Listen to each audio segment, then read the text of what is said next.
There's a story in the Bible that Jesus goes to his hometown synagogue and he picks up a scroll from the prophet of Isaiah and he opens it up and he reads from it.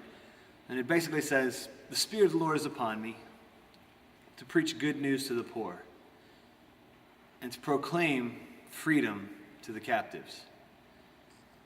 That statement, proclaim freedom for the captives, is why I think God's allowed me to be a part of the valley. The way I see it, there's two different types of captives. There's another story in the book of Luke about a little guy named Zacchaeus, who was a tax collector. The tax collectors, they weren't just like, guys that picked up taxes and were despised like that. These guys were traitors. They betrayed their countrymen. They sold them out to a governing nation to rule over them, and then stole from them to make themselves more wealthy. So we have this little guy named Zacchaeus, who apparently was too short to see over people in the crowd. Because of who he was, no one was letting him in front of them in the crowd. And for some reason, this guy desperately wanted to see Jesus. And so as Jesus is coming through, Zacchaeus has this idea, I'm going to climb a tree. So he climbs up in this tree to be able to see Jesus. And as Jesus passes by, he does something out of the ordinary. He stops. And he looks up in the tree.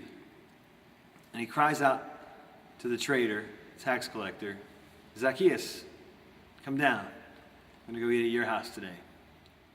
What happened was, Jesus went to eat at his house and offered relationship rather than correction. You see, Zacchaeus is the first type of captive. There's folks that the Bible would say that are just slaves to sin. And what we would see them as is just be people that live by their own set of rules.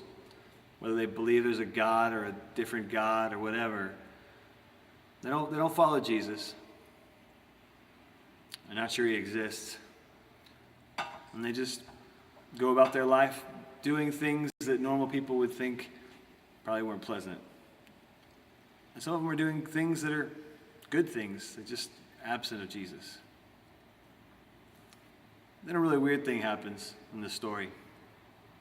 So Jesus calls Zacchaeus down to go and offer a relationship. And a whole different group of people, the other set of captives, get upset. We see in the story, all the Pharisees begin to grumble and complain because Jesus is going to eat at the house of such a despised human being.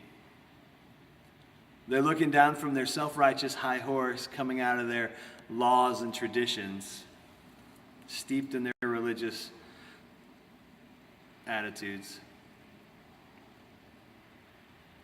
And they cast that judgmental eye towards Zacchaeus. They can't find forgiveness. They can't see the bigger picture. They certainly don't want relationship. They want correction, and they want swift correction. Both of them don't know Jesus. Both the rule breakers and the rule keepers are captive to different things. And it's only Jesus that brings that freedom. That's my hope for the valley. That we will show people that Jesus desires to set them free.